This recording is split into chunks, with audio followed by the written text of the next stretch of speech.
Alrighty, should be making a video. Seems like it. So anyway, welcome to another edition of What the Fuck happenings over here in Mendham still. Alright, so there was apparently a debate between Vegan Gains, who I guess I'll paraphrase as a vegan, but I would argue kind of probably for the wrong reasons initially, blah blah blah blah blah, health reasons, wants to live an honest life kind of thing, some sympathy for animals, but you know, I don't think a real well-developed understanding, and superhuman dance guy who you know, is a pretty good he makes an argument for antinatalism. Seems pretty logical, let's just say. Thoughtful, educated thinker, you could argue, something like that. You know, something like that. Well, anyway, so apparently, you know, Vegan Gains, who is basically kind of just in it for himself kind of thing. I don't know if I'd call him a nihilist, but, you know, pretty much. He argues principled subjects from, I'd say, unprincipled positions. So they're convenient to him, so he argues for them because they work for him. But if they didn't work for him, I don't think he'd be for them, kind of thing. So I don't think it's a matter of principle. Anyway, so I watched, whatever, a minute and a half. And they already ran into some trouble getting the argument correct. So anyway, before that though, I thought I would just play a little bit. I got the, you know, I am moving. It's like 2 weeks. I'll be out of here. A little over, hopefully. Hopefully I can drag it out a couple extra days. But yeah, you know, just horrible. This isn't the right... What the hell is this? It should play, yes, right? Yeah, there it is. So anyway, so yeah, I got one of these pod things, you know, so I can fill it up and have my shit delivered to the new horrible location. That's will be nothing like where I am now, and yeah, it's just nothing to look forward to. But anyway, this life sucks, and then you die. Pretty much. And it probably needs to get a lot suckier before you die, so yeah, this will probably just be the suckier before the end kind of thing. So yeah, lots to talk about just even the technology these different companies use, and I of course would change it. You know, it's not the best solution. You know, but anyway, it does work. I mean, they did land the thing on the ground without breaking it. But the guy pussied out. There's a couple of little power lines that go by, and all they need to do is be lifted up a few inches to get his truck under him, and he wouldn't go under the wires. So I had to get it delivered 100 feet, 150 feet from my house, which is just a bitch. So now I have to haul everything uphill, you know, 150 feet extra. Which is kind of annoying. So, but anyway, so that's the personal update thing. I guess we'll just let this video play out, and then we'll move on to the other stuff. Guess I could have sped it up or something. So it lifts it off the truck, then the truck lowers the bed, and then the truck pulls out, and then this thing all by itself has a little motor, little hydraulics, and it just rolls the pod into the right position. And the problem with it is you know, the pod's 8 feet across, but the damn wheels are 12 feet across. So, you know, yeah, it's too wide. You know, you can see they can barely reach across the driveway here. And so, you know, if they get in dirt, they don't have any traction, so they can't really do shit, and so they have to put down boards and bullshit to, you know, so not perfect. But anyway, so you know, the little box is clean anyway. and we'll see if it gets where it's going in one piece. And you know, it's a, you know, it's the only realistic solution for my circumstance, so that's why I had to go with it and such. So this is the moving part. Sorry, the camera's a little bouncy, but you can see it just, you know, rolls along, and you can move the front wheels in any direction, and so it does work. And so yeah, he started losing traction here because it's, you know, it's wider than the gravel.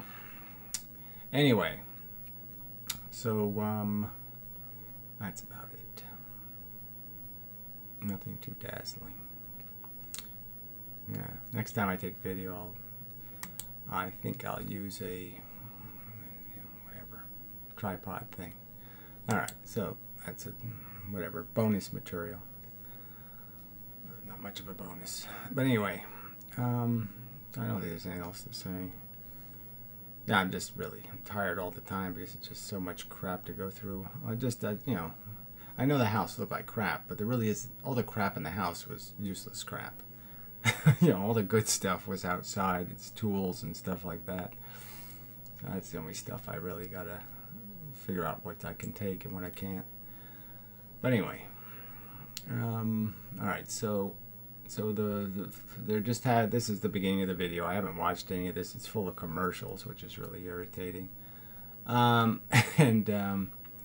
So this was just a weird diagram of the asymmetry, Benatar's asymmetry. So they presented it and described it, and the phrases don't even match what they were saying. So I mean, this is obviously a perversion of the asymmetry to say presence of sickness is bad, absence of sickness is good.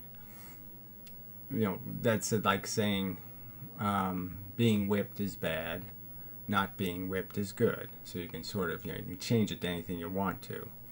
But then it breaks down when they change the words for the lower part, because it just doesn't read as a rational statement. Presence of the capacity for quick recovery. Good. Presence of the capacity for a quick recovery? Sorry, that's not a good. The presence of it without the actualization of it can't be a good. So that's not the asymmetry. This was obviously not an asymmetry argument. Absence of the capacity for a quick recovery, not bad. It just doesn't make any sense. Absence of the capacity for a quick recovery, and they should say, if you don't need one, if you don't have a disease. Yeah. So they cure the disease you don't have. That would almost be say, oh, that's not a good. And it wouldn't be bad if they don't cure the disease you don't have. You know, it's just a very bad example of the asymmetry. And look, I would argue the asymmetry is realistically a recognition that you have to be hungry, you know, for food to taste good. You have to be thirsty to need water to enjoy it. That everything is just satisfying a need. That the game really is just whip and no whip. There is no real good. There's just absences of bad. So if you can prevent the bads, that is, prevent bad luck, prevent having cancer, prevent having poverty, prevent having this, then you're going to automatically be comfortable. So if you can prevent bad things from happening, your native state is, oh, that's good. Yeah. So without the creation of the bad, there is no capacity to even perceive a good. If you're in a comfortable state, you can't really imagine, I'm going to be happy, you know, because you're already happy. You're already comfortable. Need is what creates the whole thing, and the need is created by the whip, the negative. So it really is just a zero-sum game. You're just keeping your head above the quicksand and calling that winning. And that's all there really is. And that's the asymmetry, in my opinion. That there are no true goods. The only way you make a good is to first create a bad to prevent or to stop or to heal are to partially fix. You have to make a mess before you can do the cleaning. And so the cleaning's the good, but the mess is the bad, and you don't make it in the first place, you don't have anything to clean up. Our lives are just addiction, blah, blah, blah. So anyway, the funny thing is they went from this logical asymmetry argument, and I would say, it's one of the arguments. The first argument you can make is just a logical argument about the fact that we're just bugs, that no intelligence would impose slavery, for example. No intelligent being would say it's okay to torture one person to make cupcakes for some more people. So I'm going to give 3 people a cupcake by torturing a person. They'd say, no, that's retarded. Don't do that. Those are just logical arguments. And then there's the ethical argument that goes to consent. And I don't know if they're ever going to deal with that, but it's a huge problem. I mean, imposing risk without consent is a crime. I mean, it's like going into somebody's house, stealing their money, and going into the safe, stealing their life savings, and then going to Las Vegas because you enjoy gambling, so you're getting off on it, and risking their money. You don't have any right to do that. None at all. I mean, it's just wrong. It's ethically wrong. So having children is ethically a violation of the obligation to get consent when you can't guarantee the outcome. So if you guarantee you're going to win in Vegas, then you can steal somebody's money and gamble for them. But if you can't guarantee you're going to win, you can't do it. All right, I mean, that's a simple argument. And the fact that you can't get consent doesn't give you immunity from the obligation to have it. You either guarantee the outcome or you don't take the risk. Those are your only 2 viable ethical choices. So unless you have magic powers and can guarantee your child won't suffer, you have no business doing it. Now, a third argument is everybody opining on this subject in any kind of positive way, that is not appreciating the dangers and the risks. These are all ignorant cunts, excuse my French, who haven't died. They haven't had disabilities. They haven't had died yet. They haven't done any of this shit. And yet they're claiming for all of us, saying, it's worth it. I know it is. I know dying's worth it. How do you know? You haven't done it, jackass. I mean, it's just an uninformed, ill-informed, ignorant opinion for them to claim they know something they haven't done. They haven't died the average death, and yet they're telling us, don't worry about it, it's worth it. How do they know it's worth it? Where did they get that opinion from? Jerry Falwell? I mean, come on. Just horseshit. And so that's another part of this whole argument. You can just argue that all these people who were winners always look like losers when they're dead. Okay, by the time they're dead, they sort of look like a loser because a lot of them died badly. I mean, they look like pretty winners, in their prime, and but then you hear the last 10 years of their life, and it's nothing pretty about it, and there's nothing winning about it. So anyway, so let's play some of this shit and see where it goes. So anyway, it was just kind of weird because they started with this nice objective argument where you're just listing some facts. This is the facts of life. Let's list them and see whether this thing called life is something worthy of being created. Like, if I had the power, would I create the first insect so we can have 10 million babies that get brutally killed within 45 seconds of their birth? Would I do that? Would I want to live as a natural woman, in the natural environment, and have 10 children and only see 3 of them live to maturity? Would I want to do that? I wouldn't want to do that. That sounds like a really bad idea. Doesn't sound like much fun at all. And that's the average. Okay, so that's not even counting the ones that really lose bad, and bleed to death after their first baby. because you can't feel, like, if you can't feel good, well, it's just neutral. But this, it leads to more suffering. So it's basically bad good or just good is essentially Banachar's position. Yes, well, essentially his position is you can't make a good until you create the idea of a bad to prevent or to eliminate. So until there's some bad thing, there can't be a good thing. We can't heal a wound of the universe, or a longing of, or an absence, or a pain of the universe until the universe has one. We can't comfort something that doesn't need comforting. Duh. Bad, good, or just good. Yeah, it's good. That's come into existence. Yeah, that's basically Banachar's point. Yes, it is. I got this sped up because, you know, I just don't have any patience anymore. It's just get to it. I mean, I just don't have patience. And there's only one really. I just don't like anybody. I only like listening to me. Everybody else is kind of an idiot. I know, that's why. Hey, you can't say that, Gary. Well, I said it. Everybody else just seems like they're just not getting to it. Particularly good or valid rebuttal to his claim.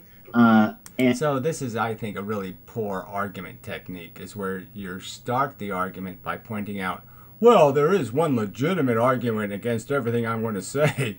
No, it's not legitimate. But yeah, not a great way to start.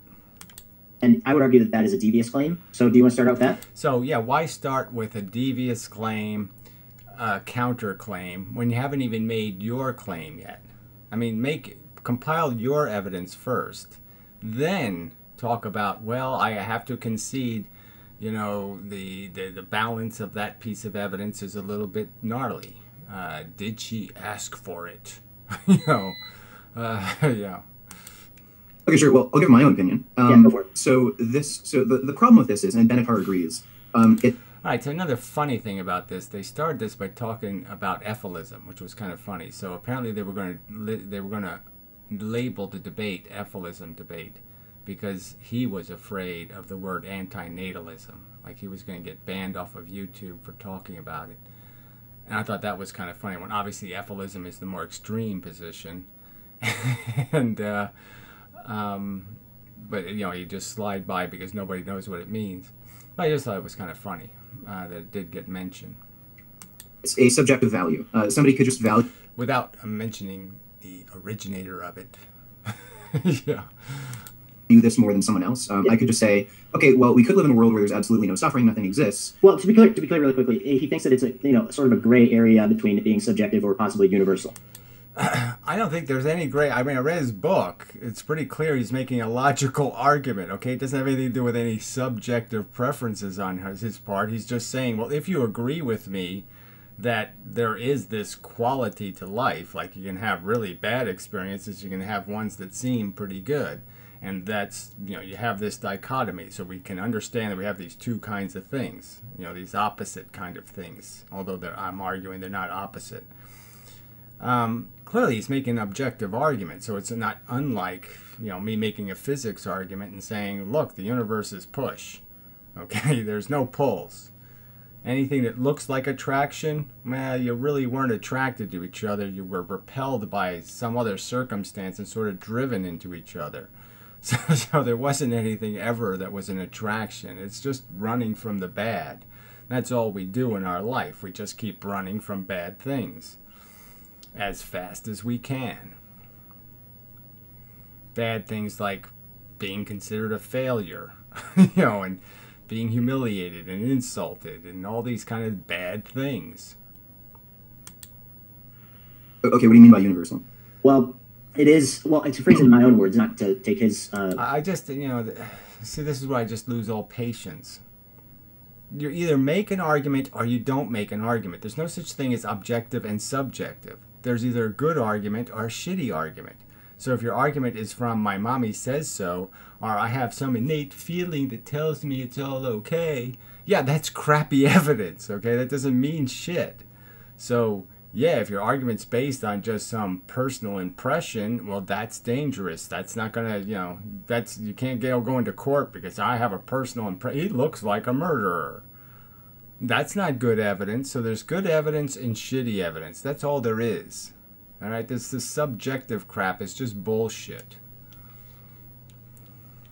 Words out of context or anything, but he says, I say, it is universal to purely avoid bads like serious pain and death. Okay.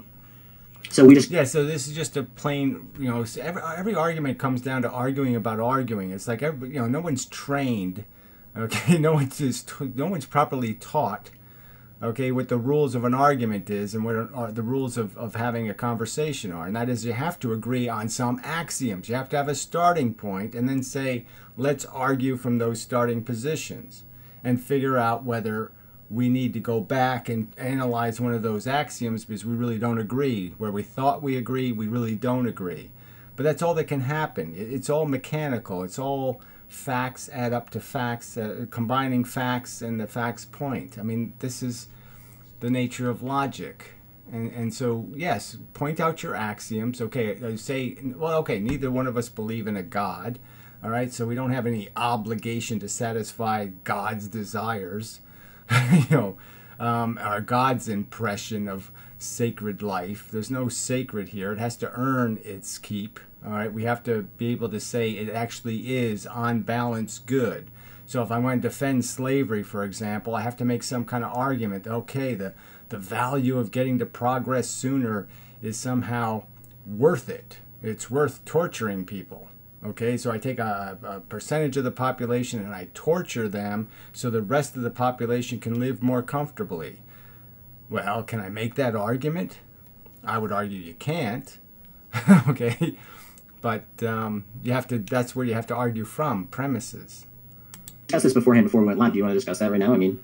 Well, let's just go over the Benatar's position. And the thing is, it is subjective. Like certain people might put more value on other things, and there's no way to objectively prove that this. The whole point of his asymmetry is to objectively prove, okay, that the idea of needing to have good in the universe is absolute bullshit because good can't have any value unless somebody needs it. So if nobody needs good to exist, it's like saying baseball is intrinsically valuable. Of course it's not. If there's no people horny to play baseball, then baseball's completely useless. You wouldn't sit there and just arbitrarily say, well, we need to have baseball. So let's invent all the possible games all the aliens could be playing and saying somehow we have to play those games. And if we're not playing those games, the universe is diminished. That would be an irrational argument. Clearly, it's just bullshit. So clearly, there's no, if the earth blew up tomorrow, no one's going to cry, no one goes to prison, no bad thing happens. That's just a fact. No bad thing happens. The next day, there's no bad in the universe because humans are missing. There's no bloody wound gushing blood because humans are missing. It's just a bullshit notion. It's a clear, logical argument. You can't possibly define the badness of our non-existence. It's impossible to describe it because it can't possibly be bad because nothing could experience the badness. Nothing could have a bad feeling. Nothing could say, oh, I'm so sad because there's no humans. Nothing's addicted to this but us. We're addicted. Once you kill all the addicts, you don't need heroin. Can you understand that simple argument? Heroin has no value if no one's addicted to it. You get it? Oh, shit. This is a value that everyone should hold. It's his own personal opinion. That's something he'd use to argue for antenatal. It's just bullshit. It's his own personal opinion. It's basically a frickin'... It's not a novel. It's not some kind of joyride book. It's a book about human psychology and what it comes down to, how we just have this false notion that we're accomplishing something when we're accomplishing absolutely nothing except exposing new humans to horrible risk. Because there's nothing to be accomplished. There's no wound we fix. We don't comfort anything. We don't make anything better. We don't fix anything that's broken. Our presence is the broken. And even he suggests that, okay, well, if you don't agree with it, then that's just it's a thing that either gets people on board or it doesn't, and then from there he'd argue he'd come up with other arguments for anti-natalism. Yeah, well, you're just dodging the subject by playing this subjective game that somehow this has something to do with whether you like to play chess or you like to play checkers, or whether you like 5-card draw poker or 7-card whatever. No, this isn't subjective, and that it isn't murky and foggy based on a bunch of whether I personally got molested when I was 3 years old, or whether I personally had fun at the Bronx Zoo or some kind of bullshit. That's not what's happening here. This isn't subjective. It's a rational argument. He lays out for you about how you have a stupid optimism bias and how you're basically addicted to continuing your existence because you're desperate not to be a failure. And death looks like failure. Position. So my main problem with Benatar's, this Benatar table, it's that you may not just necessarily agree with it, and I don't personally agree with it. I say, yeah. So why don't you tell me then what the real good is that the human being, what is it fixed in the real universe, the rest of the universe? What is fixed by our presence? Just like the aliens. Do you really think? So you have really spent time saying, gee, Mars is such a painful place. What a horrible thing. There's no Martians on Mars and there's no Venetians on Venus. You're going to tell me that you honestly think there's something that the universe is at a loss, that it's in a deficit. Okay? It's feeling a deficit. It's in deficit because there's no Martians and there's no Venetians and there's no Saturnites. And somehow the universe is terribly diminished because those bugs don't exist. Get real. You haven't done that. You don't sense that. So you're just a human bias, and your bias just shows. You're just a bigot for human. That the amount of possible well-being that we could achieve would far outweigh any suffering we could achieve, at least in the... Yeah, so this is your bizarre theory, okay? So in spite of what the world looks like, and in spite of the fact that you wouldn't trade your existence for the average human existence, you goddamn know it, not for a minute would you trade places. And I think even after you're dead, you'd pay real money, okay, if you could take your money with you, okay? You'd pay real money not to live the average human life, and certainly not to live the average other mammal life, which is going to be really dismal, where 90% of your kids will die, or 95%, or 99%. Fuck you, bullshitter. And that's you being a male, right? That's without you even having to go through the bullshit of carrying a bunch of fucking parasites in your guts. Future, I think overall, at least for humanity, things are improving, and the future does potentially look good for us. Oh, what a joke. I mean, what a preposterous joke. People are working more hours, have less leisure. Their lives is turning into a robotic horror. Oh, everything's just great.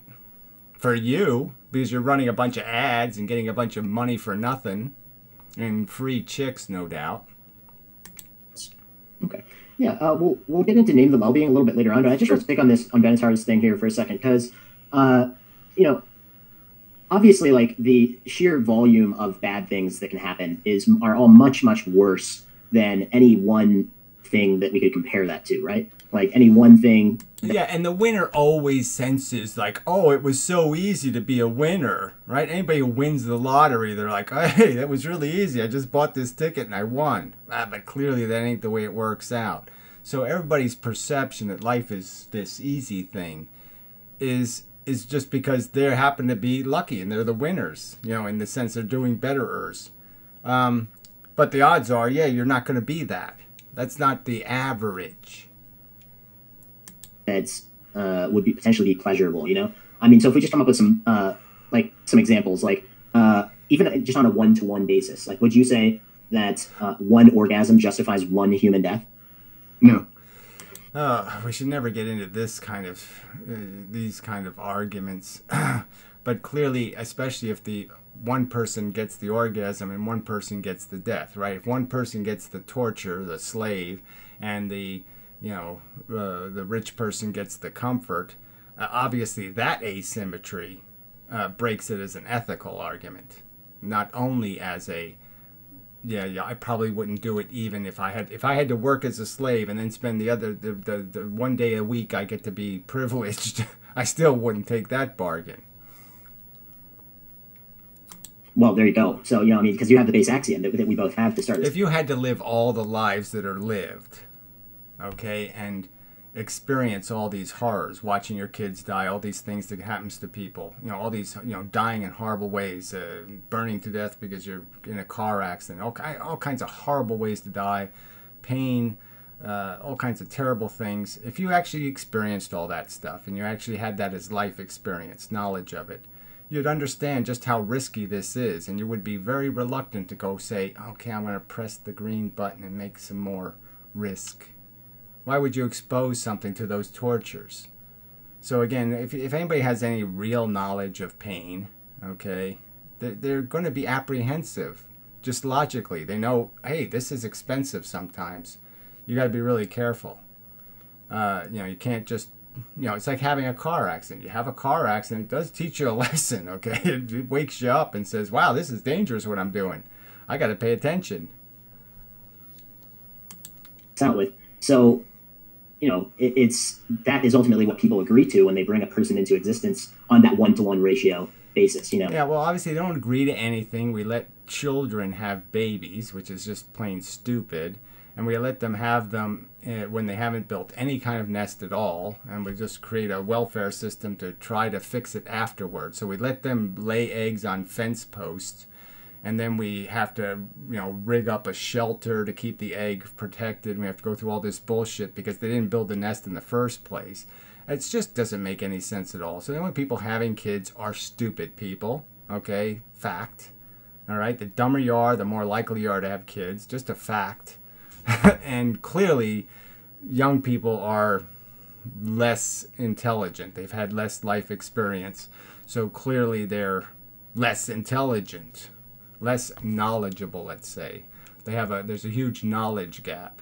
So yeah, people should have to live and then die and then make the decision to have kids. You know, because then they wouldn't make they would make the logical decision. Once you've seen it, once you've been there and done this life thing and you realize how fucking I'm just being controlled by a bunch of impulses and addictions, you know, it's just disgusting. I feel so embarrassed that I'm controlled by this nonsense. I mean, it's just humiliating.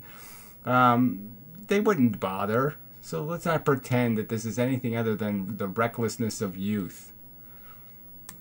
Well, no, not necessarily. Like, I mean, we're not comparing one death to one, like, you know, somebody's entire life is one death. You know, I mean, it's one orgasm when you have a child is one death. Yeah, well, that is, well, not yet necessarily even orgasm if you produce a child. You know? Well, it's simple enough to point out that the fact is that if you have a child, you're sentencing it to death. That's a guarantee. So you've already settled for a less than perfect outcome because you know your kid's going to die, and you know that dying, unless you're really lucky, isn't going to be fun. So you've already decided for somebody else, well, I'm going to impose a big hunk of shit on you that I haven't even done myself yet. So I haven't even experienced it yet, and I'm going to tell you it's worth it. I mean, that is just such arrogance. There's that as well. That's true. It could just be, you know, artificial insemination, or maybe your partner just isn't that good in bed. So again, this is just so off the subject, getting into these little tug of wars between what's more fun, eating a potato chip or licking the chocolate off of a donut. What's more fun? I mean, just silly conversation. Right. Yeah, it could be one of those things as well. Or so, like, one pleasurable experience or whatever for that one birth, right?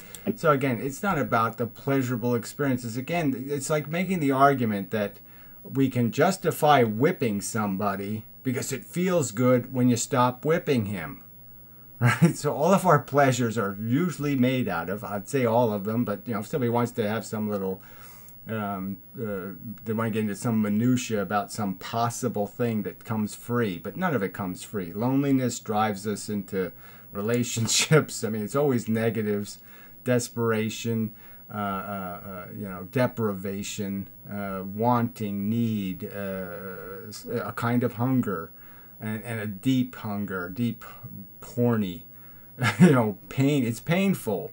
I've often said this. I mean, things are painfully beautiful. It's painful.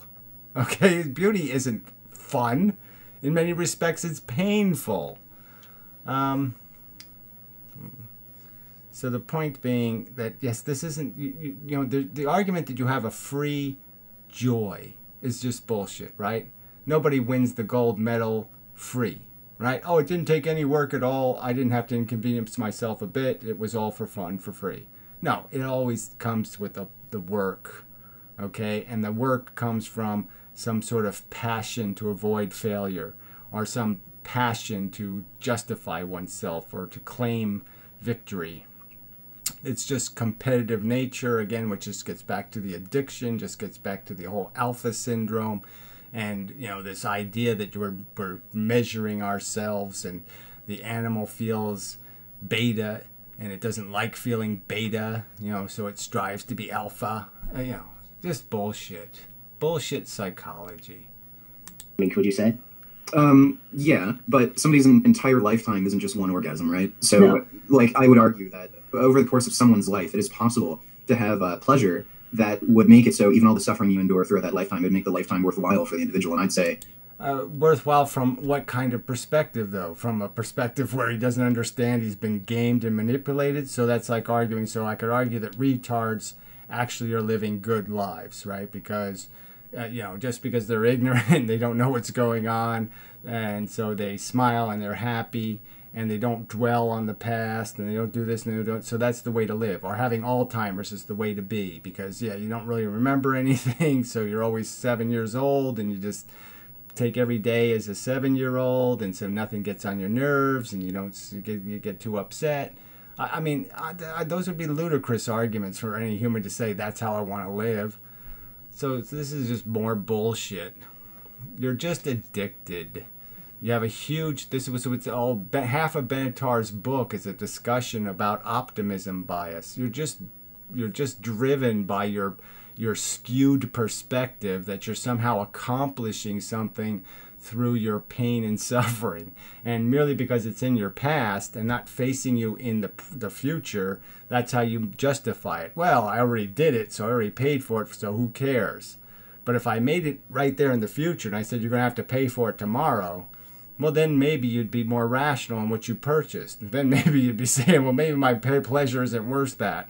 Maybe I don't want to experience all. Maybe you can have my freaking orgasms if you give me immunity to all that bad shit that's going to happen. the amount of pleasure I felt, even though I've had like severe depression throughout my entire life and suicidal depression, I'd say even then. Oh yeah, so that's, and I'm supposed to think that's somehow logical.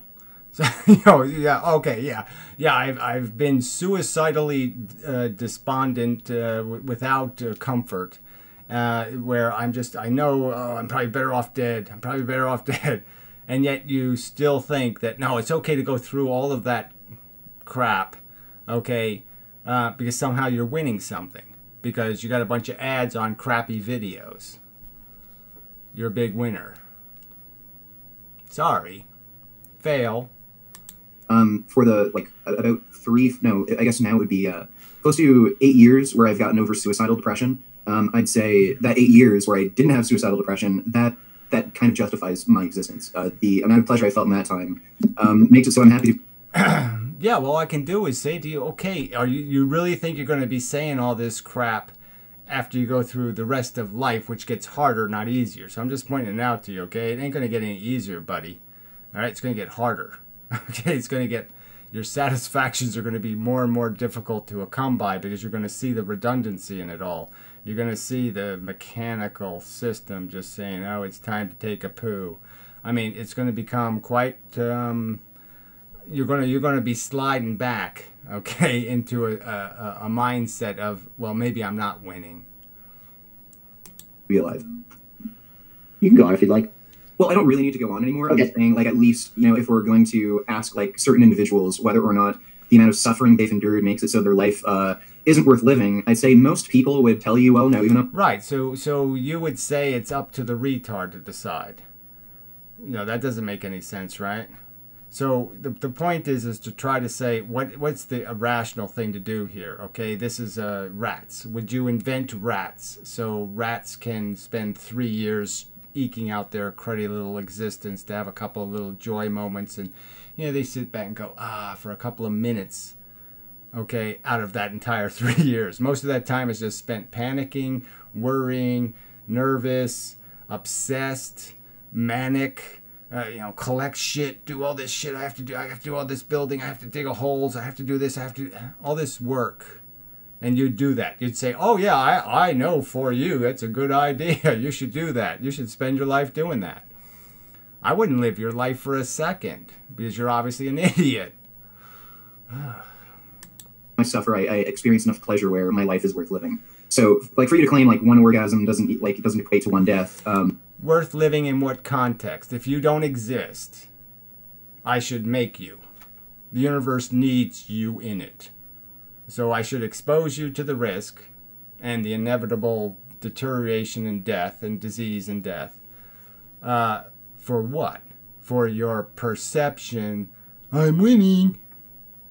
I mean, you're really just the retard, you know, in the Special Olympics. You're just doing this I'm winning thing. You're not winning anything. I'd say it's not really a fair comparison. Oh, okay. Well, but it does equal one death. I mean, if they come into existence, it equals one death. You know, that's my only comparison. So if they're going to use orgasm to justify bringing them into existence, right? That's orgasm. Well, see, look, it has nothing to do with, we know that procreation has nothing to do with sex, okay? We really know there's a huge, you can do it with syringes, you can do it lots of ways. Pregnancy's a function. Yes, naturally we have sex for, you know, we're tricked into, no animal is, you know, humping the bitch, okay, because he wants to make babies. Okay, that's not his objective. Okay, so let's just admit that sex really had the intent, has nothing to do, that's just nature, you know, fooling us because we're stupid. And now we're smart enough to know, oh, we were getting gamed. We can still have sex, but we don't have to do that baby thing. We don't have to have that negative consequence. So you don't have to associate sex with reproduction anymore, and no rational person should defend anybody having kids because they had sex. They should say, no, you should know what the consequences of sex are, and if you want to have kids, you have them on purpose. You don't have them by accident. That's really bad. Accidental? No, that's really bad. That's really unethical. Versus death. That's all I'm saying. You know, so yeah, would you agree with that? Okay, I don't entirely understand your point there. Mm-hmm. Okay, Can you go into more detail? Well, let's just discuss this whole happy thing, like when they come into existence, right? So you're saying that like most people would agree that they're happy. If you shop on Amazon, of course, the slave thinks he's winning if he can make a bargain with the master, and the bargain is I only get whipped half as often. I'm thinking, wow, I made a huge, hey, art of the deal. I made a hugely great deal. I'm doing great. No, you're still getting whipped half the time, asshole. you should use Wikibuy. It's a browser extension that automatically compares Amazon's prices I probably with would other like sellers to see if there's a better price. Happy when they come into existence, right? Like, so they... no, I wouldn't say so. I like, you know, okay. Like, they're happy when they come into existence? Like, are we talking about babies? No, we're talking about just people in general. Like, over the course of their whole life, they're happy, right? They're happy they exist? They're happy that they come into existence in the first place. I'd say most people would probably think that. There's definitely people... Right, and why do they think it, though? Because most people have some irrational notion that they're going to go to heaven and get 70 virgins and everything's going to be really comfortable and nice. They have some notion that there's a happily ever after somewhere. No, there isn't. All right, you live... You get the bitch, she gives you syphilis, and you die. I mean, there is no happily ever after. There's horror, impending doom. You're going to watch your parents die. Then you're going to watch your siblings die. At least half of them, right, on average. And then you're going to watch yourself die. Or of course, your spouse. 50-50 chance. You got to watch that horror. And you're saying you're winning. I'm saying you're insane. You're a sadistic lunatic if you're saying it's worth it. Oh, it's worth, all my fun stuff is worth watching that person suffer and die. We need the people to suffer and die. You know, that's an acceptable price to pay. I don't mind putting their money on the table and spending it for my life. Well, so what? It's their money. I don't mind gambling with their money. I don't mind buying things with their money. They're the ones who'll do the suffering. I don't mind paying because it's not my money. I mean, it's just such bullshit. I don't know how any of you people can look at yourself in the mirror. You're such sadistic lunatics. You would impose this on things. You would make children have cancer so you can, what? Go to the zoo. Or we had such fun. We went to some stupid island and wasted a ton of money on some bullshit hotel and had too much to drink and blah, blah. What the fuck? People should suffer for that crap? Like, including myself, for a very long time, I actually hated that I existed, just because I had suicidal depression for so long.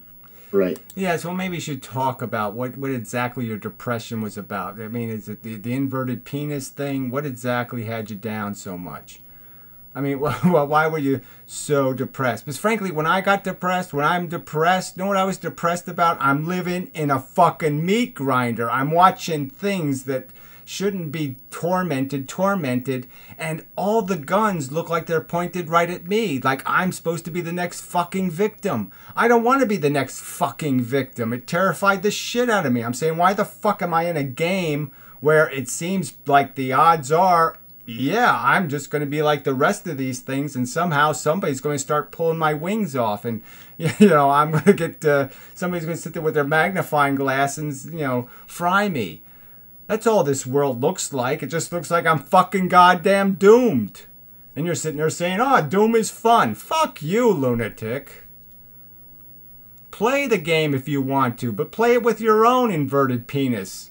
Don't throw mine on the table and say, go ahead, chop this one up. Fuck you. Yeah, exactly. So, that could potentially happen to you if you come into existence, so these things have to be considered, before we bring them into existence. There's obvious, I think, colossal asymmetry, but if we're going to, in the actual act of existing itself, right? So we're talking outside of what the asymmetry is on the Benatarian level, which is like... just get to the point that what are the goods? Name them. Let's name the good things. Well, all the good things have to do with is it's not bad, okay?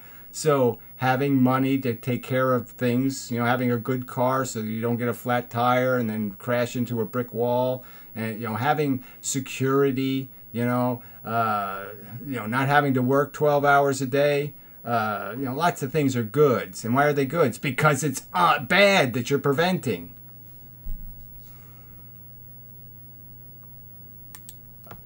That's just explicitly that, if you don't come into existence, there's no harm for the being that doesn't come into existence.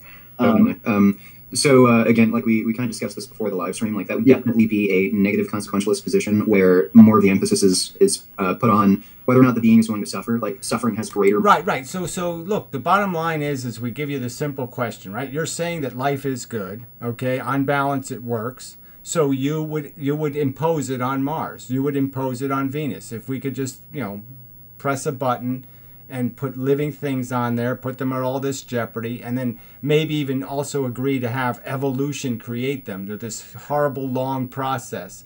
So you think all the people that had surgery without any anesthetic, all the people who died in wars, grisly wars, where you ran at each other with fucking big giant hammers and bashed each other's brains in and shit. And you spent hours dying on the battlefield. You think all of that crap is worth whatever dance you're doing, whatever bullshit you're living? You think your existence, your little wheelie-dealy brain function is somehow worth all that torture?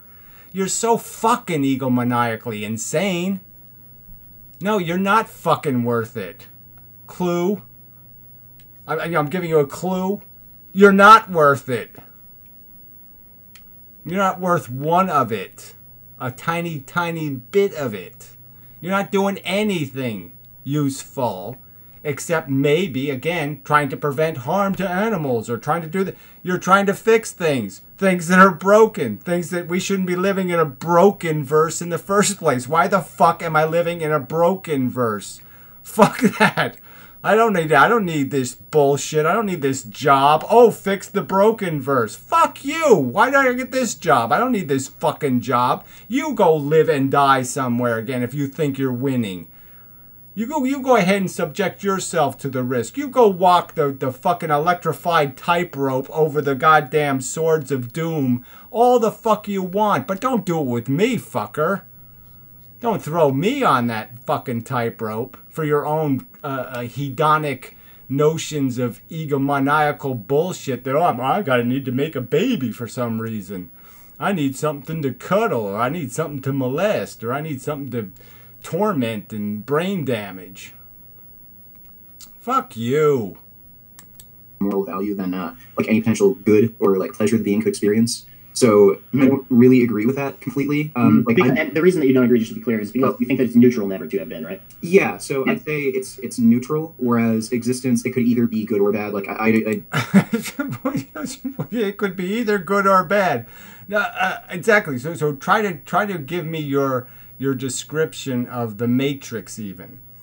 Because without people in the Matrix who are horny for it, that is, they need it, what is there for them to do, right? I mean, unless I like playing baseball ain't too much fun, right? So if you take some girl and she's sitting there, I don't want to play baseball. I don't want to play football. I want to comb Barbie's hair or something. I mean, what fucking good could it possibly do? So again, until you have the addiction, until you create the organism that needs the heroin doesn't have any value. So you're going to sit there and first create addiction so you can create something that chases the bullshit. I mean, again, how can that be looked at as anything other than sadistic? I wouldn't, it's like tying the water bottle in front of the fucking horse or something, or the carrots. You know, it's a torment. You're just tormenting the animal. You fucking cruel asshole. Agree with you on some level that there are some people who should never have come into existence, either because they suffered tremendously or they cause other people to suffer tremendously, like Hitler. Like, it probably would have been better for him. Yeah, well, and like you're so much better somehow. Sorry, at least Hitler could sit there and loved animals. I think you're failing a little because you would subject them. You'd throw them on Mars. First, you'd give them an injection to make them addicted to whatever footballs, and then you make them chase footballs for every day. Fuck you. To never have existed. Yeah, I mean, we could say this about like almost anybody though. At the end of the day, you know, because I don't know about that. Because that's where we're having a bit of a problem, because you come at this for more. Do you want to get into the environmental stuff? Like, because I mean, it's up to you. I mean, we should iron out this topic a little bit more though. I do still think that it's as close as we could possibly get to absolutes when you don't come into existence, regardless of if you believe in this well-being thing that we will be discussing a little bit later. But just right now though, like just explicitly on the basis of what. Why not just hang on his point? That's, 1 minute he says he's on balance winning. The next minute he says, well, I'm neutral on on existence. I mean, it's all this fluffy, you know, well, you can't nail this down a little bit clearer? I mean, would you press the green button on Mars? Would you sit there and create 2 billion years of biological evolution, you know, where, you know, organisms just ate each other all over, life, death, just the same cycle over and over. Be born, be tortured, be killed. Be born, be tortured, be killed. Be born, be tortured, be killed. Over and over and over and over again. You do that, you fucking idiot? You're neutral on it? Fuck you. It's better never to have been or not. I think that, yeah, if you want to be like extremely nitpicky, you could say, yeah, it's neutral never to have been. But you have to also factor in that there's the sheer volume of negativity that can happen is far exceeds. Right, and then just get into the consent argument that, again, you don't have consent. You're not playing with your own flesh. How can you go into a game ethically and be playing the game with somebody else's skin? A game that contains negative risk. That's just drawing straws and putting them in other people's pockets. You don't have to draw a straw. That's a bullshit game on its face. That's bullshit. I mean, it's bad enough that you're forcing people to pick straws when they have no reason to. I don't want to pick no fucking straw. I don't want to assign any risk to myself. Fuck you. I'll stay home. And worse, you don't even have a straw in the game. So it's like you're violating. It's 2 crimes. Anything that could possibly be considered like amusing or fun or these other words like I would argue amusing and fun is really the only thing that could possibly happen. And then we have like these words like happy and well-being and pleasure that I have criticized, and I really don't even think that they are what they say they are, right? Well, they're silly words, but yet all of it is just the relief, okay, of a deprivation. It's relief of an addiction. Everything is run by mechanical functions that tell you I need more vitamin C, or I need this, or I need that. And so we have these physiological mechanisms that put us in the mood, and then we have psychological bullshit. That is what we've tied our ego to. So our self-esteem gets low, and our this or that, and so then we need a boost. We need to get an endorphin boost. So we need to sit there and humiliate a nerd or something, or we need to embarrass somebody else, or we need to laugh at some fat ass. We need to do some kind of thing to make ourselves feel better, like we're winning, because we're not as big a loser as they are. So you're aware of that, right, on my channel, or? Okay, I'm not too familiar with the content on your channel, but you're like, I kind of want to iron out this negative consequentialism topic, because I would, to some extent, consider myself a negative consequentialist, but I'm more of a soft negative consequentialist. So, oh, jeez. So let's use jargon. What negative consequentialist? What is that? What could that possibly mean? Negative consequentialist. What the fuck could that possibly mean? So, like, I would say, okay, if you could choose to have an orgasm, but in order to achieve that orgasm, first you have to go through, like, insane suffering, like, you have to feel the pain of your testicles being ripped off. Okay, well, most people would say, yeah, I think I'd avoid that, like, it's just not worth it, the amount of pain I'd have to endure for that. So I would agree that the amount that you could possibly suffer is probably greater than the amount that you could actually, like, the possible, like, highest achievable pleasure you could ever achieve. Yeah, I would argue it would, like, skyrocket. And the point is it doesn't matter to an addict, though, right? We'll see how bad a heroin addict will watch himself die. He'll see himself dying in the mirror, and he still can't stop it. You see it with people with eating disorders and all this other stuff. They go through tremendous, not only psychological pain, but physical pain, okay? And they do it because they're addicted. Not for any good reason, not because they made a rational choice to accept the pain to get the pleasure. No, it's just that it's become that much of they're that masochistic. Their psychology isn't working right, and they're just dependent on the fact that it's hard to kill yourself. It's hard to say no mas, because that looks like you're a pussy and a coward. So everybody avoids going no mas. Okay, because it's hard to do. You can't make an easy choice to kill yourself. You can't do it like in Soylent Green, right? An ironic movie in so many ways. So fucking ironic, right? Because when I read the novel in high school, oh yeah, this is horrible, eating people. But then I thought about it and I said, what's so horrible? It's just perfectly efficient. If you can make dead people taste like a fucking Frito, yeah, okay, I'll eat it. So go ahead, make a dead person into a potato chip and I'm eating them all day long. No problem. What's the problem? It's just efficiency. Great, fantastic. It'd be really cool even if their name was on the chip, just so you'd say, oh yeah, you taste pretty good. No problem. So there's no horror in this stupid movie, and then it has this perfect, graceful exit in the movie, where, yeah, you just see the best of your life. You just remember the best things, the best smells, the nicest sounds, and you just gracefully slide away. I mean, perfect. If we could all do that, I'm saying that a lot of people would say, yeah, no mas, fuck this bullshit. Why am I playing this idiotic game? Why am I subjecting myself to the risk that tomorrow I have a fucking goddamn stroke, I end up in some fucking emergency room, all kinds of bullshit and horror? Why subject myself to the risk of how bad things can get? It's just that we don't have great choices. The choice is be a pussy, wimp out, and physically do something violent to yourself to get the hell out of here. Because, yeah, if you try to do it gracefully, guess what? Graceful doesn't work a lot of the time.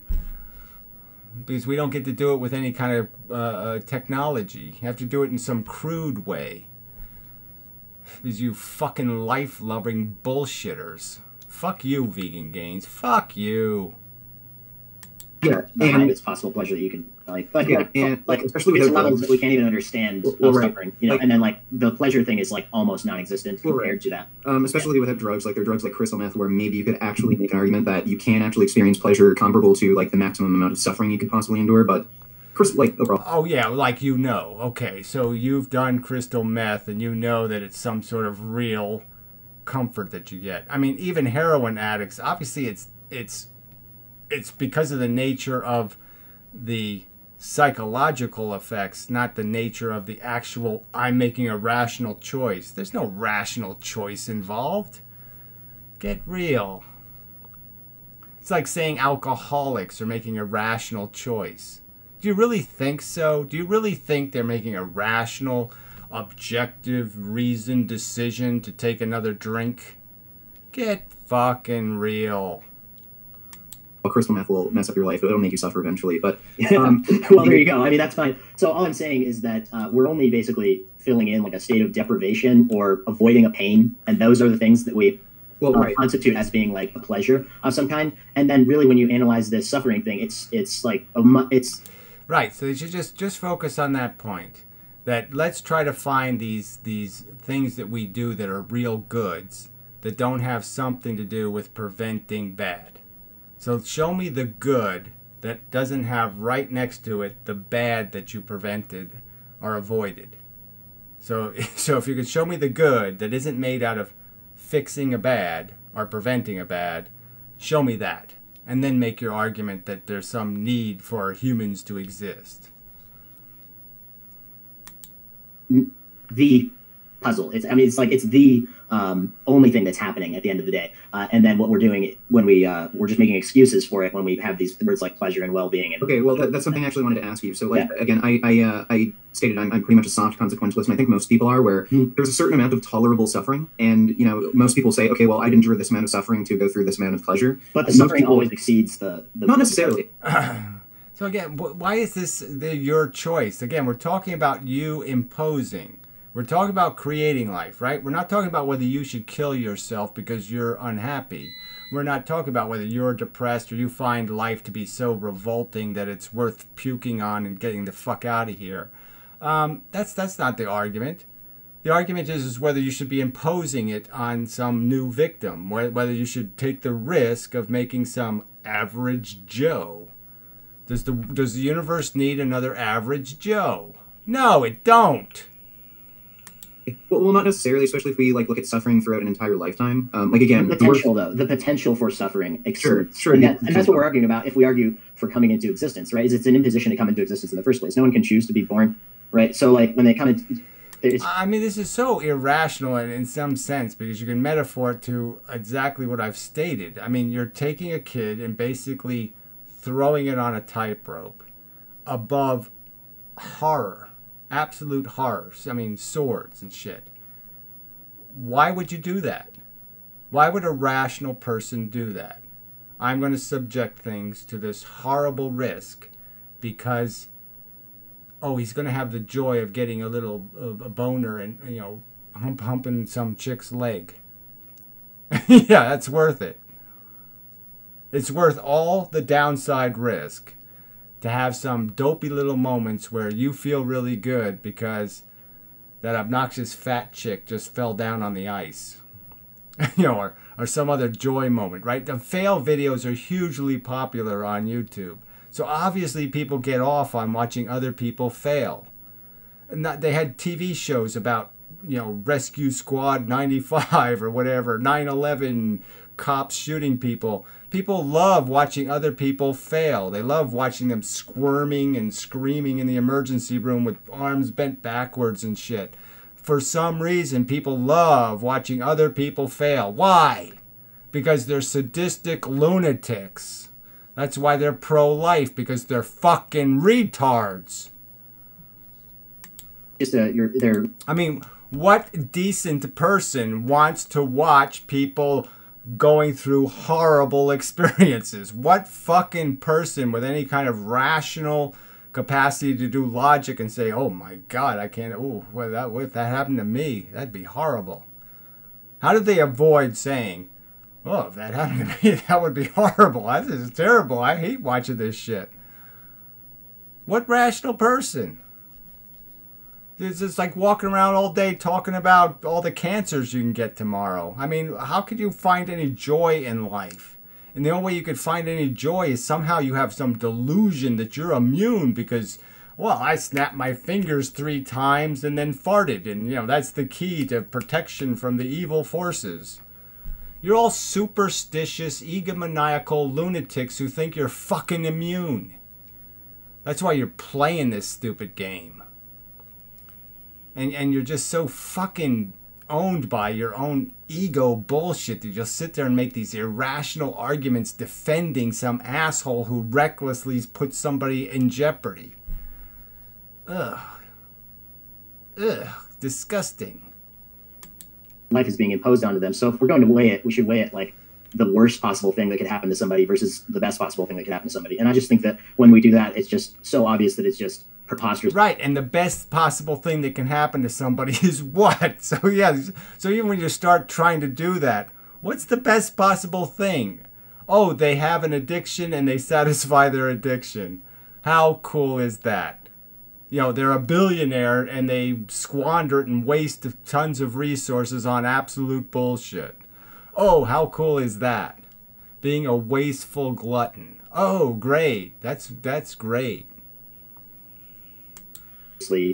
Negative compared to anything that could possibly be good. But we can get into some of that later. But your position, you seem more like a hard consequentialist where you don't actually consider pleasure as, it's more of a neutral thing for you, whereas like pain, it's something like you only focus on pain. So if you were to choose between... Well, no. To be clear, I only think that there is varying degrees of avoiding pain, right? Like I would ask you ultimately to like name the well-being that isn't just somebody avoiding a pain. There you go. Fine. Good. That's the point to get to. Get him to name all these wonderful goods that don't have something to do with laughing at failure, okay? That don't basically have something to do with you comparing yourself to somebody in a worse position and saying, gee, I'm winning. There's no winning like I'm beating the system. No, there's just beating the other assholes in the race. And that's your ego. And it just says the definition of winning is being ahead of all the losers. Yeah, okay. More bad being, So you're saying, so I want you to answer 2 things. If you could choose between 2 universes, one universe where there's an infinite amount of pleasure but no suffering, and a universe where nothing exists, so no suffering, no pleasure, which universe is better? Again, and so this is this idiotic notion that I'm supposed to believe that somehow you can be thirsty without being thirsty, or you can be hungry without being hungry. You can need without needing. No, you can't need without needing. And we see the consequences of this need problem. We see what it drives people to. Most of the country has taken either legal drugs or illegal drugs just to get through their life, for fuck's sake. So this is such a dishonest pile of crap to talk about these perfect pleasures that come from satisfying no deprivation. Somehow I do not need to create any pain to create the pleasure. I would argue that in the most dramatic case, love doesn't mean anything unless you've spent some time pining for it. You got to spend some time aching for it. You gotta earn really appreciating it. If you want to get anything out of it, you have to have spent enough time to understand how precious the utopia you've imagined your perfect oasis. You're in the desert and you've spent time and you've built and constructed a real vision of it. That's when you can really enjoy it. If it just falls in front of you, you just splash and eat your grapes and you really don't get what you're getting. You really don't get the value out of it because you really don't know how to navigate your pleasure. But I mean, it doesn't take much brains to figure out that it is an idiotic notion to say, I'm going to create a universe where all your needs are satisfied, but you didn't have any needs. I mean, it's retarded. And second question, Are you saying that there's not necessarily such thing as pleasure? Well, why do you think orgasms are only this long? Okay, it's because if nature tried to make them longer, it wouldn't work. All right, it's a relief of all your tension. It takes you completely out of now and places you separate from all your fetters and all your tension and all your physical bindings and all gravity, and it just frees you from all the bullshit. But it can't sustain that condition. It's just that, like, you define pleasure as the non-existence of pain. Well, to answer your first question, that wouldn't really be the question to be asked, because at the end of the day, by bringing them into existence, we're dealing with a world that is suffering and has suffering and well-being. It's not just, it's just neutral. Yeah, but there's so a hypothetical that can't exist by definition. So that's where you've broken the premises again. So you should have established as a premise that we know that 99% or so of our pleasures are avoidances of negatives. Avoiding negatives is joyful. It makes you happy. If I was to give you a pill and made you immune to cancer, you'd be happy. It'd be fun. If I gave you $1 million, it would be fun. Why? Because it liberates you from the burdens of your poverty. The world that we live in now is a world of suffering. So the hypothetical question would really be like, how bad could it get, right? Like, how bad? Like it's a hypothetical utopia. So if like we were going to take a hypothetical utopia of like, to answer your question, if it could be neutral, just really quickly, and then like all pleasure. I don't really know what this pleasure thing is because we haven't really described that yet. So look, the point would be is I could create some matrix, and I'm going to create somebody to live in it. Then I would have to give them memories of the hardship. I'd have to give them some memories of loneliness, or they're not going to be able to love. I'd have to give them some knowledge of poverty, or they're not going to appreciate the money. I have to give them some, I have to give them pain for them to know what the pleasures are. So that's just a fact. So wouldn't I be tormenting the new machine I'm going to place into the game by giving it a bunch of tormenting memories? A bunch of sad memories? All I'm asking you is that, like, can you name the well-being that, isn't just you avoiding a pain via more bad or less bad being? Okay, so you're asking me to describe the state of being that would define infinite, like, pleasure? Yes. Yes. Go ahead. Give us an example of that. Pain. Okay, like, I don't know. Let's say we're like living in a computer simulation where it's impossible for us to like feel pain in the simulation. Everything feels like a constant 100% orgasm. So a constant 100% orgasm. Again, what does an orgasm feel like? Oh, it feels like the relief of tension, the relief of burden.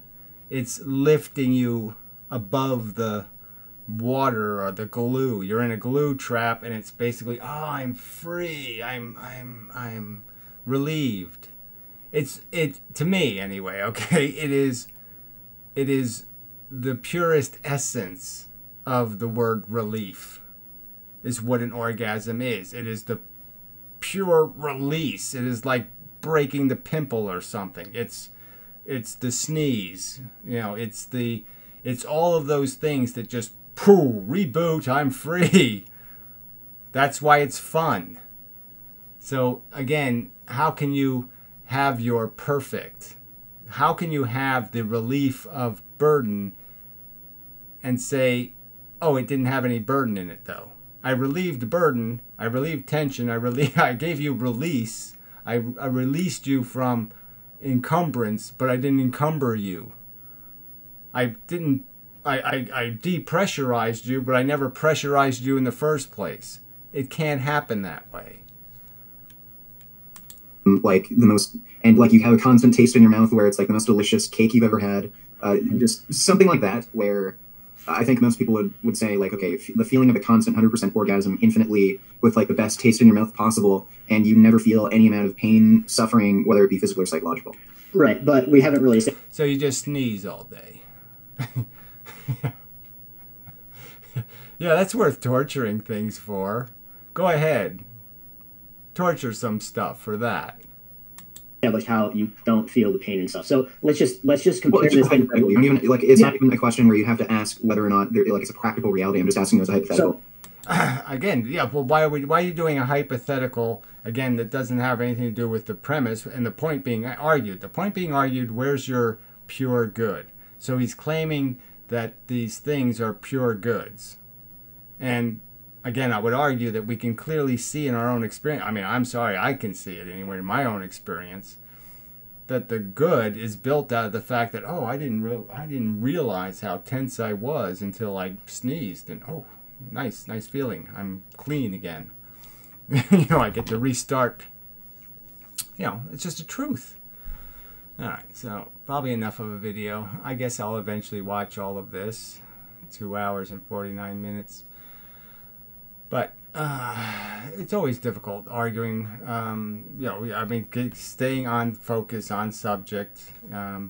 So to me, the subject is you have to deal with human psychology. So, and the psychology is what triggers our pains and pleasures, what makes our lives comfortable or uncomfortable, is mostly how we filter the world. I mean, the world itself doesn't have swords in it. Okay, your kid's dying isn't a sword. You make it into a sword. Any kid dying should upset you just as much, rationally. Rationally, it's just as bad when somebody else's kid dies as your own kid, and you know it's just your hedonic bullshit that says my kid is more precious somehow. So we know there's a huge pile of garbage psychology that controls our perceptions. Not controls, wrong words. Influences our perceptions. And so first we should say, look, we're trying to have a rational conversation. We're going to sit there and look at the facts. And so the facts are, no, one kid is just as good as another kid, you know, basically, generally speaking. There's no mine, theirs. There's no my personal attachments. You know, all that crap has to be kind of filtered out of the conversation. Just have a conversation about whether we should make bugs, okay, that are basically robots. Everything we do is essentially been programmed by our environments. We're just byproducts of cause and effect. You know, no creativity involved. No personal, I did it. I made me. No, that didn't happen. You know, you're just a byproduct. You're just a soda machine. And so we have soda machines that can do these little fancy things. They can have little image screens and show some stuff and do, you know, women dancing with bananas on their head and kind of funny stuff can go on. But that's all it is. It's a Coke machine that does a few extra things. And you're saying that's worth creating suffering for. So to have a Coke machine that has, you know, women dancing with bananas on their head, it's worth torturing sentient creatures for that crap. And you have the ethical right to tell somebody else it's worth it and impose it on them. No. So there's no ethical right, and there's no reasoning that can be provided explaining how the universe needs fancy Coke machines. It don't need them. There's nobody to drink the Coke out there.